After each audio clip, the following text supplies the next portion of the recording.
Today we're going to talk about plot twists. Or is that just what I wanted you to think? No, wait, come back. We're really talking about plot twists. Pinky swear. But the essence of the plot twist is that you, as the storyteller, have been deceiving your audience the whole time. Instead of being incensed by this betrayal, your audience will often, hopefully, love you for playing with their expectations and making them think. Of course, it's not all upside. For every M. Night Shyamalan movie, there's, well, another dumber M. Night Shyamalan movie.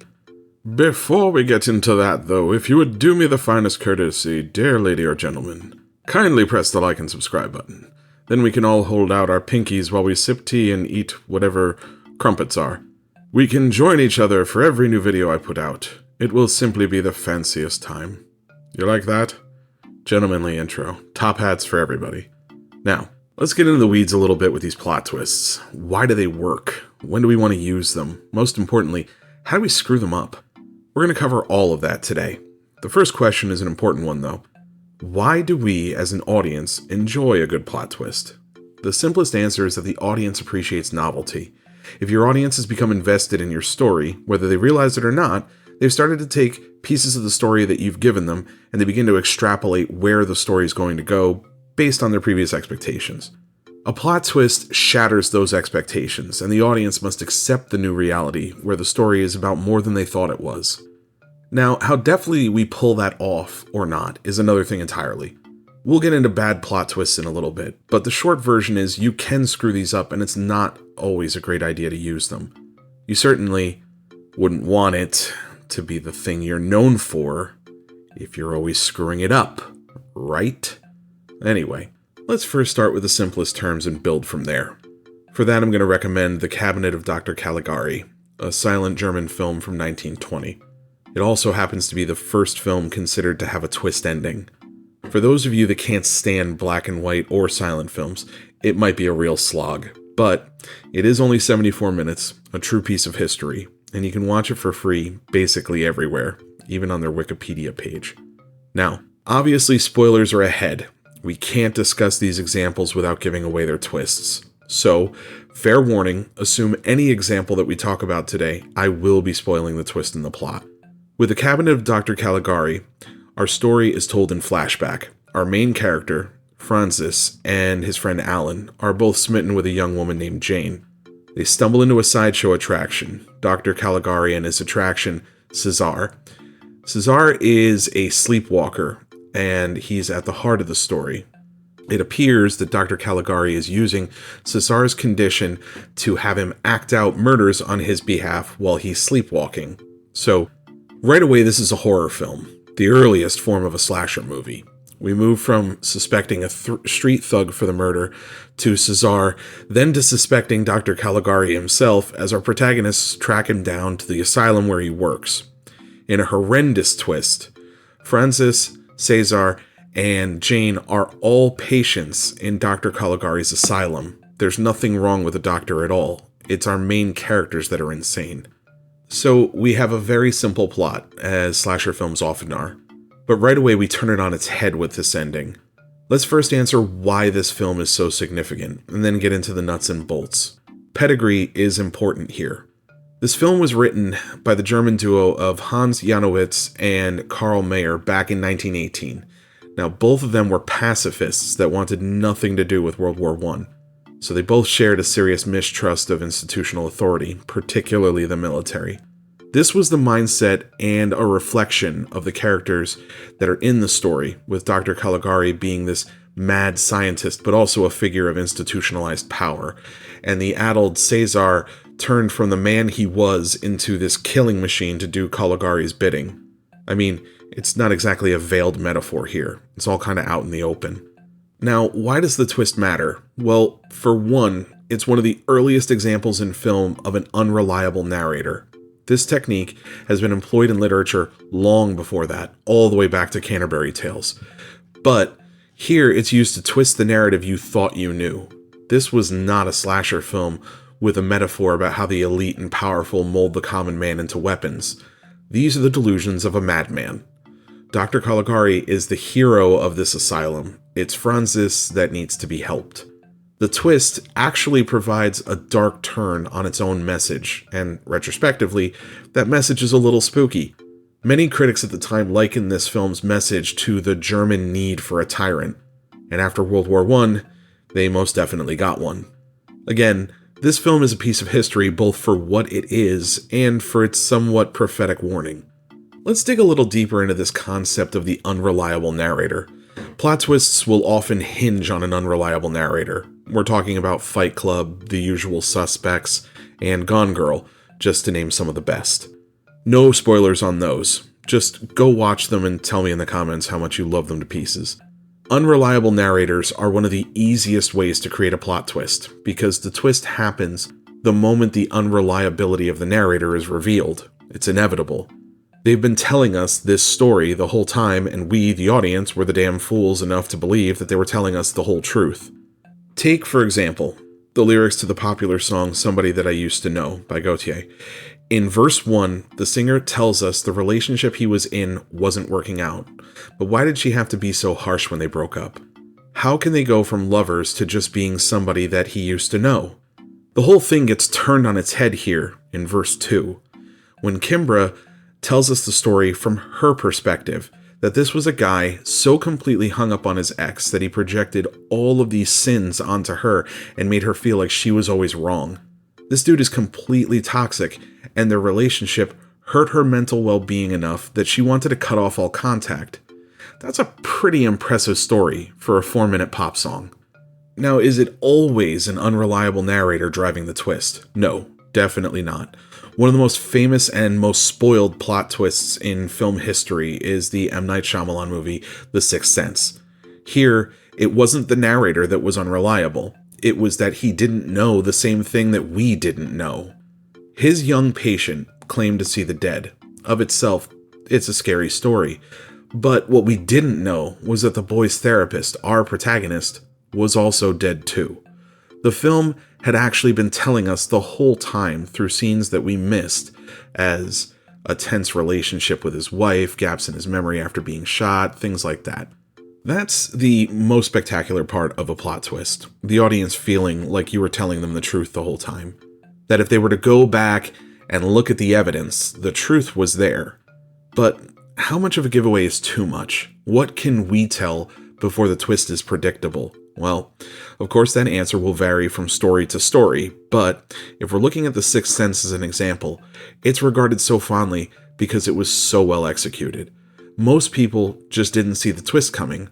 What they saw were two competing subplots: the horror of a child being haunted by the dead, and a gunshot victim trying to put his life back together.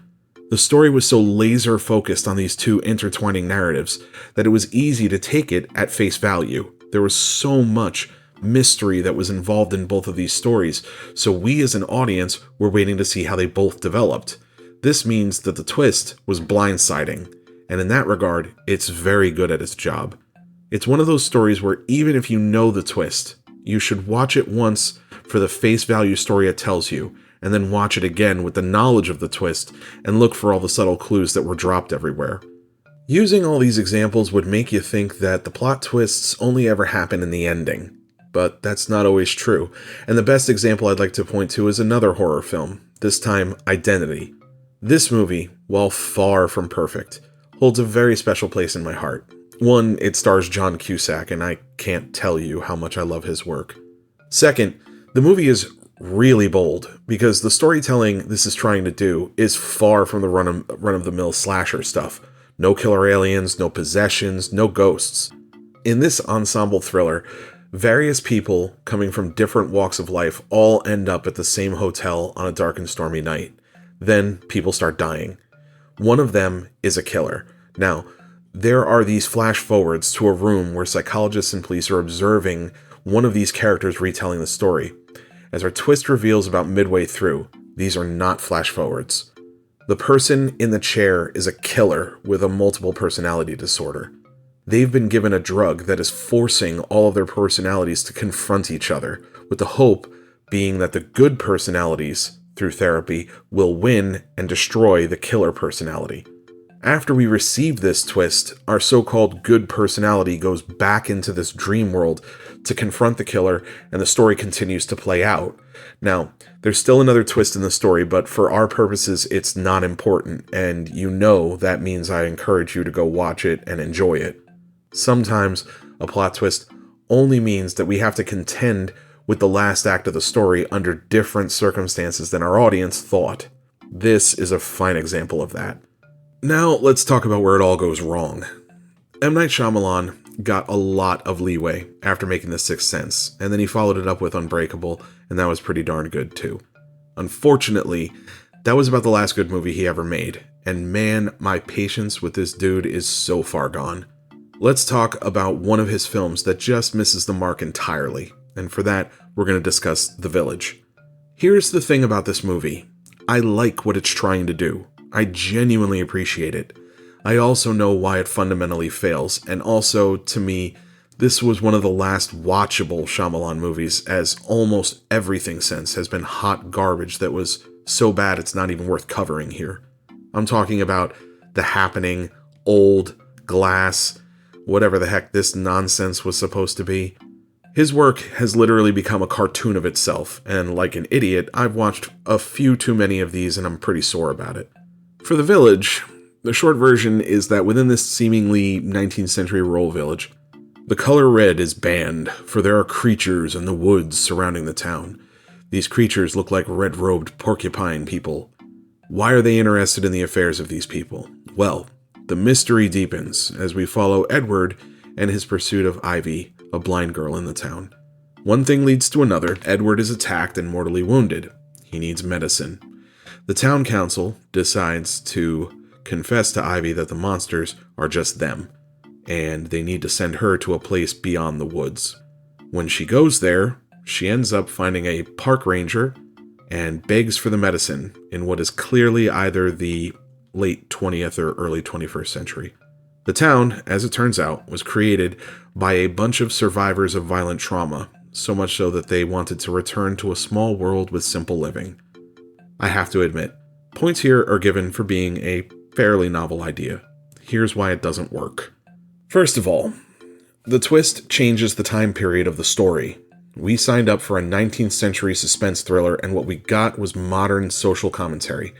In doing so, that means that we changed the setting, the story that we're telling, and the genre we're telling it in. That's too much twist. That's twisting until it breaks. It's also a gross miscalculation of hubris. M. Night Shyamalan had this film marketed as a horror movie, so he got a horror audience. It wasn't a horror movie, so people left upset. It's not hard math. The Sixth Sense starts as a horror film and ends as a horror film. To think that you can bring one audience to the table and make them watch a totally different movie is a galling amount of hubris, and he rightly got derided for it. The twist isn't even all that great, if I'm being honest. The moment that you apply some logic to this village, it all falls apart. These are people that were so scarred by the violence of the modern world that they decided to keep their own children blind to that world and enforce it by psychologically scarring them with these monsters they made up. What were the rules if push came to shove, and one of these council members dressed up as a monster and actually had to face their own townsfolk that dared to challenge them? Dragons breed dragon slayers, folks. Eventually, someone was going to get brave enough and train themselves to fight, to hunt, something that would make them daring enough to take on these porcupine people. Then what?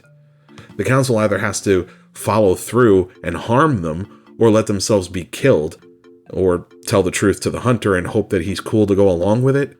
It just doesn't make any sense, and I've only scratched the surface of the problems with this plot point. The lesson in all this? Well, a good twist is fine, but it should still remain grounded in the world you've established. Identity takes place in the modern world, both within the world of the killer and among the personalities within. The cabinet of Dr. Caligari brings us into the madness of one man, only it's just not the one we thought it was. Even The Sixth Sense is grounded in its world, I'd argue possibly more than any other example I've used so far. The two competing subplots aren't competing at all. The only reason Bruce Willis's therapist is part of the story at all is because the kid can see him after he's died. That's not only brilliant, but extremely tight storytelling. It's amazing we're talking about someone that gets it so right the first time and gets it more wrong as time goes on. Now, let's wrap this up by asking the most obvious question. When should you use plot twists? The short answer is sparingly. The long answer is to say that a plot twist must serve the story it's telling best. It can't be a gimmick that sells your story, or you end up being, this guy. Plot twists, whether done in the middle of your plot or the end, are a fundamental truth at the heart of the story that you've left out on purpose, but it was always there. The impact of that twist and what it means is what gives gravity to it, and why audiences love it so much. And in that regard, it's time for me to be a tad shameless. If you like these kinds of stories, then you should definitely check out In Shadows. I just released it on audiobook in addition to the ebook and paperback, and it's narrated by yours truly. You can check out a reading of the entire first chapter of this psychological horror right here on this channel. But now I'm going to kick it back to you guys. What are some of your favorite plot twists? Let me know in the comments, but let's try to keep it as spoiler-free as we can. After all, if it's your favorite, we should hope everyone wants to check it out. Well, that's all we have for this week, but I'm very much looking forward to checking out the comments. As always, don't forget to share anything you'd like to see me cover in future episodes. I also have a newsletter that goes out twice a month if you'd like to sign up and hear about the latest books I'm working on. And I also share other indie authors in it for you to find your next great read. The link's in the description below. Don't forget to like and subscribe and all that jazz. Now have fun and get crafting.